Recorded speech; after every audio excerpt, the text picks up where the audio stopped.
You look at a map. You see the Panama Canal, a thin blue thread barely 50 miles long, connecting two of the largest oceans on Earth. Every year, thousands of massive ships squeeze through it, carrying goods worth hundreds of billions of dollars. It feels almost absurd that so much of global trade depends on one narrow strip of water in one small country. So why has nobody simply built another one somewhere else? The real answer is far stranger than you'd expect. You might assume this is purely a matter of money. Enough capital, enough engineers, enough political will, and surely humanity could carve a second canal through some other patch of land. That assumption turns out to be almost entirely wrong. The Panama Canal isn't just an engineering achievement. It's a once-in-a-planet geographic accident, and understanding why reveals something deeper about how the modern world actually moves. Start with the geography itself. Central America is a narrow ribbon of land connecting two continents, but not every part of that ribbon is equally narrow. Panama happens to sit at one of the thinnest points, where the distance between the Pacific and the Atlantic shrinks to roughly 50 miles. That alone would help, but it's not the decisive factor. The decisive factor is elevation, water supply, and geology, three things that rarely align this favorably anywhere else on the planet. The Panama Canal relies heavily on Gatun Lake, a massive artificial lake created by damming the Chagres River. Ships don't cut straight through solid rock at sea level. Instead, they're lifted up through a series of locks into the lake, sail across it at elevation, then lowered back down on the other side. This design dramatically reduces the amount of excavation required, because engineers could use existing terrain and a naturally abundant water source rather than digging a sea-level channel through an entire continent. Economic historian Noel Maurer, who studied the canal's construction and long-term economic impact extensively, has pointed out just how much this specific combination of geography mattered. Panama had the right elevation profile, an unusually reliable tropical rainfall pattern to keep the lake full, and a landmass narrow enough to make the project feasible within the engineering limits of the early 20th century. Does that sound like a rare combination? It was and still is. Now consider the alternatives that were actually seriously proposed. Nicaragua, sitting just to the north, seems like an obvious candidate at first glance. It has Lake Nicaragua, one of the largest freshwater lakes in the Americas, which could theoretically serve a similar purpose to Gatun Lake. In fact, for much of the 19th century, Nicaragua was the preferred route, not Panama. American engineers and investors spent years planning a canal through Nicaragua before ultimately choosing Panama instead. Why the switch? Nicaragua's route was longer, requiring more excavation through more varied terrain. It also sat closer to active volcanoes. A genuine concern after a 1902 eruption in the Caribbean helped tip political opinion toward Panama. Beyond geology, Nicaragua's political instability at the time made American investors and government officials nervous about long-term control over such a strategically vital piece of infrastructure. Panama, freshly independent with American backing, offered more predictable governance for a project expected to operate for generations. Here's the more recent, larger-scale attempt. In 2013, a Chinese-backed consortium announced plans for a massive new Nicaragua canal, promising a route wider and deeper than Panama's, capable of handling even bigger ships. The project generated enormous excitement and equally enormous skepticism. Engineers and economists raised concerns about environmental destruction, since the proposed route would cut directly through Lake Nicaragua, potentially contaminating the primary freshwater source for millions of people. Financing collapsed. Land disputes multiplied. By the early 2020s, the project had quietly stalled into irrelevance, another entry in the long list of canal dreams that geography and economics conspired to kill.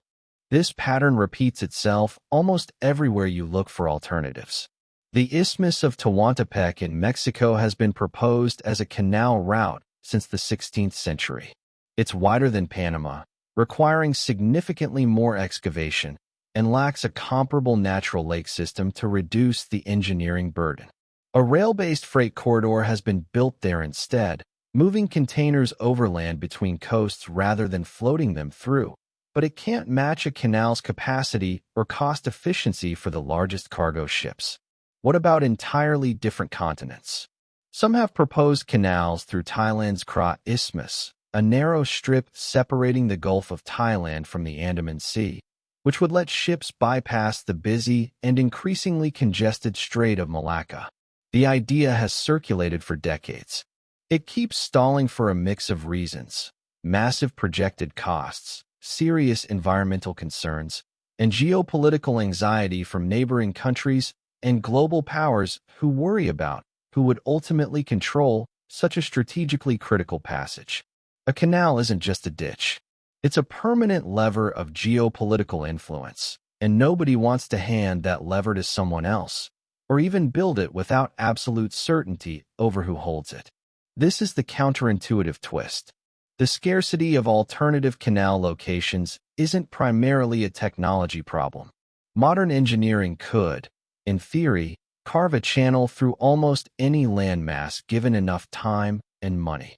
The real constraints are a tightly interlocking set of factors: the right elevation profile to minimize excavation, a reliable freshwater source to operate locks without depleting groundwater or disrupting local ecosystems, geological stability to avoid landslides and seismic risk, and crucially, political conditions stable and cooperative enough to guarantee decades of predictable operation.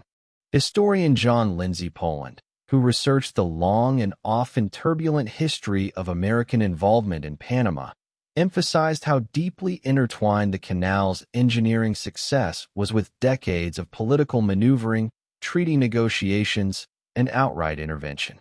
A canal isn't built once and left alone. It requires sustained governance, maintenance, and geopolitical stability that spans generations, something surprisingly few locations on Earth can reliably promise. Think about what this means for global trade today. When the Panama Canal experienced severe drought conditions in 2023 and 2024, water levels in Gatun Lake dropped so low that authorities had to restrict the number and size of ships passing through daily.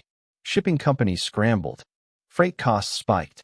The world watched, uncomfortably, as it became clear just how much of global commerce funnels through this one narrow, climate-vulnerable passage with no truly comparable backup.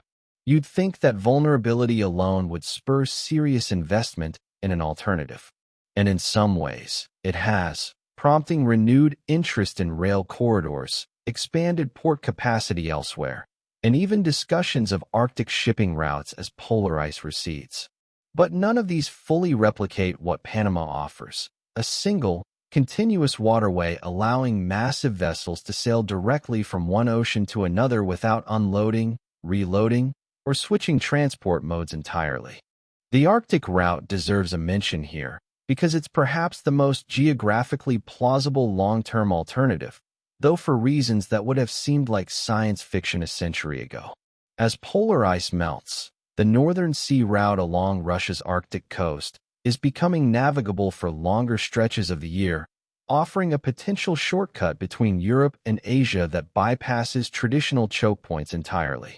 It's not really an alternative to Panama specifically, since it serves different trade routes, but it illustrates the same underlying truth. Viable global shipping corridors are exceedingly rare, shaped by forces far larger than human ambition or investment capital. So why can't we just build a new Panama Canal somewhere else? Because Panama wasn't built. It was discovered, in the sense that engineers found one of the very few places on Earth where geography, water, geology, and politics happened to align well enough to make the impossible merely extremely difficult. Every serious alternative proposed since has run headlong into some combination of missing elevation, missing water, missing geological stability, or missing political trust, and usually more than one of these at once. You looked at a map and saw a thin blue thread linking two oceans, and it felt almost absurd that so much depended on it. Now you understand that absurdity is exactly the point. The Panama Canal isn't fragile because humanity failed to plan better. It's fragile because it's rare, an accident of geography that took a century of political will to exploit, and one that the planet has offered almost nowhere else in quite the same way.